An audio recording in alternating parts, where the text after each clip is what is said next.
Ayan, welcome guys sa ating panibagong video. So ngayon po ay unbox natin itong cellphone na ko sa Lazada.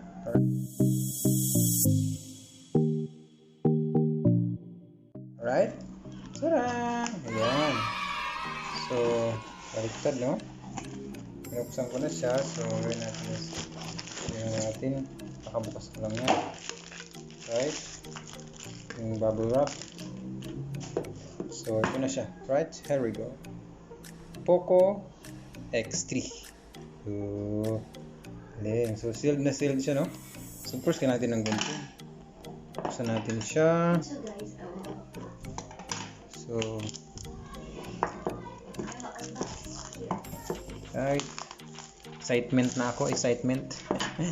Excited! Tara! Ay, wait lang. Kapag ganyan. Oh, yan. So sa labas niya, meron siyang logo na Poco X3. Ayan. So ito yung mga shield niya. Yan, well, upin. Sa loob nito, ay, ano pala siya? Ito yung jelly case. Yan, mga own wife, my only and one. In other words, my one and only. Yan, yung jelly case niya, guys. Tama lang, medyo malambot. O, sirain agad natin. so tabi mo natin yan. Diyan, yung mga picture dyan, pakitanggal muna. Thank you. Ayan, dito tayo sa phone. Sa phone, of course, ganito natin baka masira.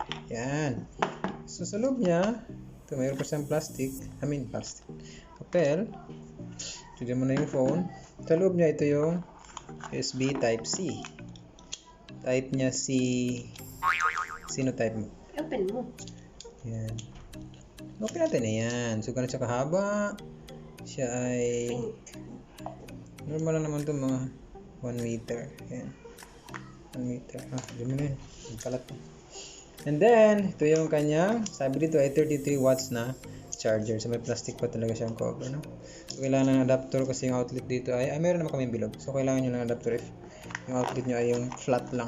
Okay? So, wala na. Kala ko mayroon pa eh. Alright, so, punta tayo sa phone. Yan, dito ako excited. Tignan natin yan. Yeah, I ordered blue, you know. So, paano tanggalin yan? Ito.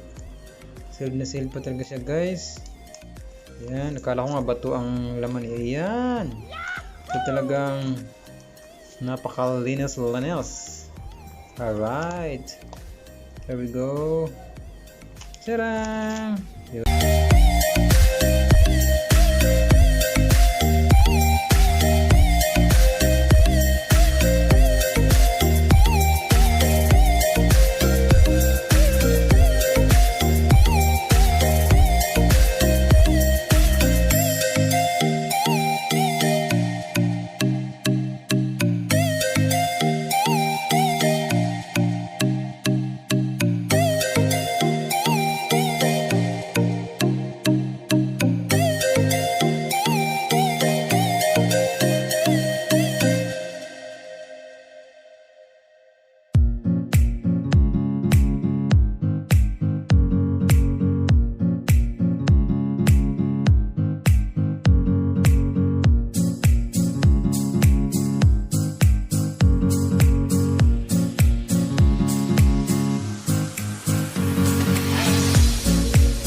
So dito guys, hybrid yung kanyang saksakan ng SD card, no? Ano ko hanggang 250 GB yata ang kaya.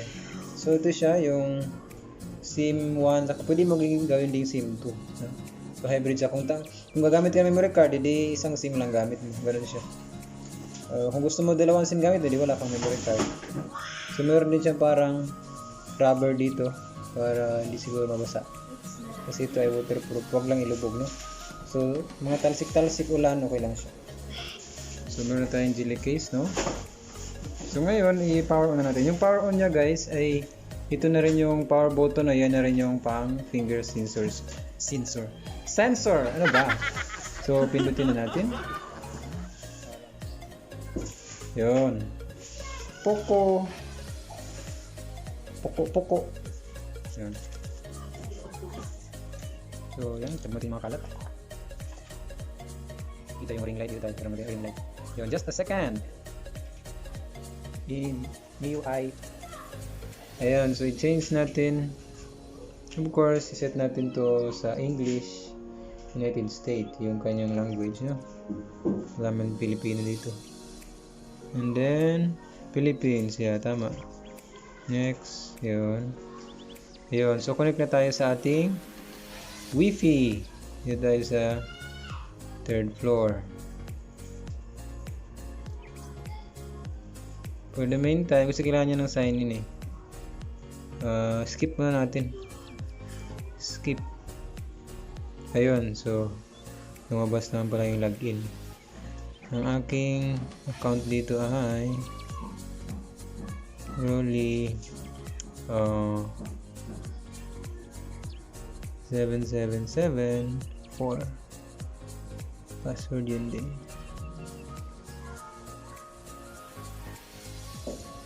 Sign in. Yun, so nag-login na siya, no? Alright. So, connected na tayo. Next na tayo. Agreement. Yeah, next lang yun. Next. Policy. Ayun, kailangan may pipindutin pa dito. Sa, ayan, itong agree. Ayan, and then, next natin. So guys, yung ring light, kitang-kita. Ganyan ko na lang gilid. Tapos, insert SIM card. Yun, checking for updates. So baka i-update niya yung mismong OS niya. Yeah. Alright, next lang natin. Copy apps and data. Pwede ba tayo copy? You can choose to transfer your apps modus. Okay, copy. Yun. Kailangan kung mayroon kang ibang phone, kagaya itong ginagamit pang video, itong Huawei ko. So, ilagay ko dito yung account ko, yung email ko dito. Nice!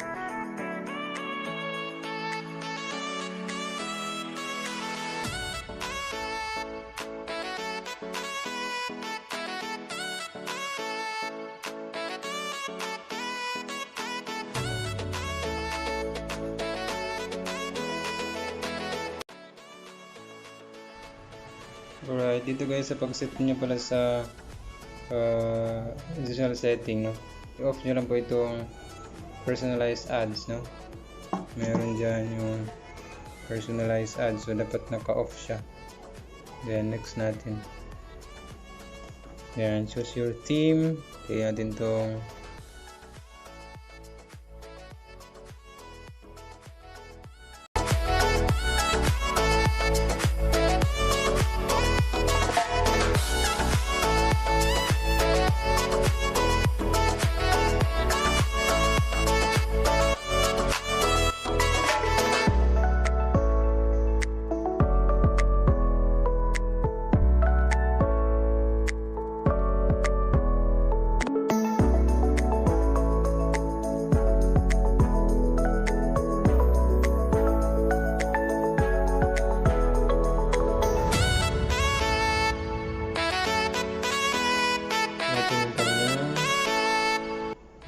ito yung pang clean.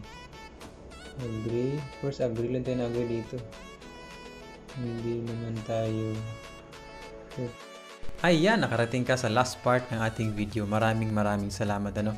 So actually, yung video ko na yun na nagawa ay last month pa po yun. So in other word, naka 1 month na po akong gamit ng Poco X3. At marami pa akong gustong sabihin sa experience ko sa paggamit ng Poco. Pero gagawa na lang po ako ng panibagong video. So may part 2 po tayo. So watch out nyo po yun para doon sa mga iba pang settings like developer at saka paano matanggal yung vibrate at iba pang mga dapat yung malaman sa Poco X3.